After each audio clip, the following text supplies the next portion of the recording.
একদম পুরোপুরি ফ্রি হতে তো কমপক্ষে আপনার 2-3 হাজার কিলোমিটার বাইকটা চালানো লাগবে।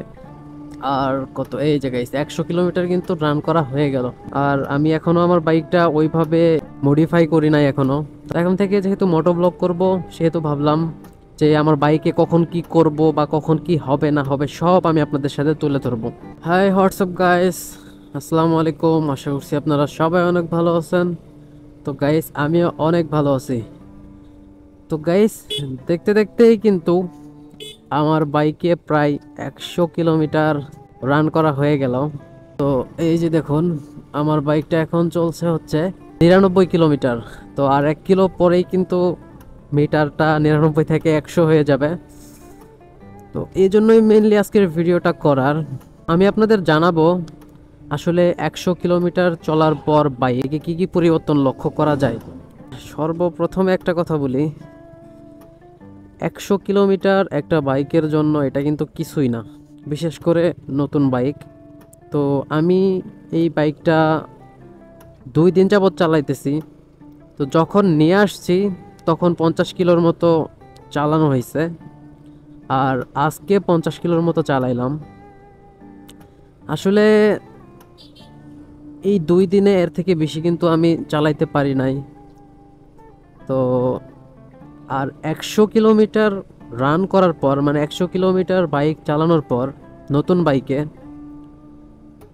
খুব আহামরি একটা পরিবর্তন আপনারা পাবেন না, যে ইঞ্জিন একদম ফ্রি হয়ে গেছে বা ক্লাচ, তারপর গিয়ার এগুলা একটু মানে হার্ড থেকে নরম হয়ে গেছে, এরকম আসলে কিচ্ছু লক্ষ্য করা যায় না।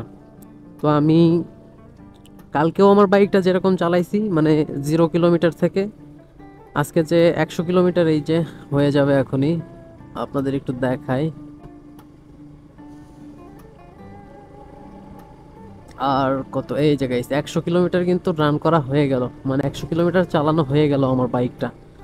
তো আমি বেসিক্যালি মানে কালকে তো ফার্স্ট কিনছি বাইকটা। তো তখন থেকে 0 থেকে 100 পর্যন্ত, 100 কিলোমিটার পর্যন্ত যে আমি বাইকটা চালাইলাম, আমার কাছে কোনো পরিবর্তন মনে হয় নাই যে এরকম একটা পরিবর্তন ঘটছে বাইকে। একটা বাইকের ইঞ্জিন একটুটা ফ্রি, মানে একদম পুরোপুরি ফ্রি হতে তো কমপক্ষে আপনার 2-3 হাজার কিলোমিটার বাইকটা চালানো লাগবে। তো একটা বাইকের মানে একটু যদি পরিবর্তন আপনি লক্ষ্য করতে চান, তাহলে সেই বাইকটা আপনাকে কমপক্ষে 500 কিলোমিটার চালাতে হবে।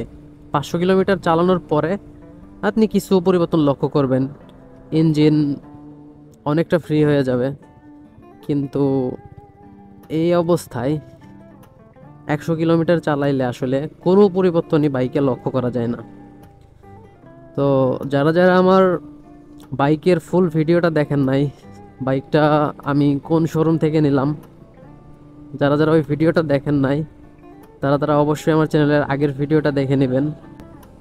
আর আমি এখনও আমার বাইকটা ওইভাবে মডিফাই করি নাই এখনও, তার কারণ আগে 2-3 হাজার কিলো চালাই, ইঞ্জিনটা ফ্রি হইলে তারপর বাইক ভাবছি মডিফাই করব, এর আগে করব না। তো 100 কিলো চালাইলাম, এর জন্য ভিডিওটা করলাম। তার কারণ যেহেতু আমি এখন থেকে মোটো ব্লগ করব, আগে এমনিতেই ব্লগ করছি, তো এখন থেকে যেহেতু মোটো ব্লগ করব, সেহেতু ভাবলাম যে আমার বাইকে কখন কি করব বা কখন কি হবে না হবে সব আমি আপনাদের সাথে তুলে ধরবো। তো গাইস, ভিডিও ভালো লাগলে লাইক করবেন। আর যারা যারা আমার মতো জিক্সার মনোটন বাইকটা অনেক পছন্দ করেন, তারা অবশ্যই চ্যানেলটিকে সাবস্ক্রাইব করবেন। তো গাইস, আজকের ভিডিও পর্যন্তই। সবাই ভালো থাকবেন, সুস্থ থাকবেন, আল্লাহ হাফেজ।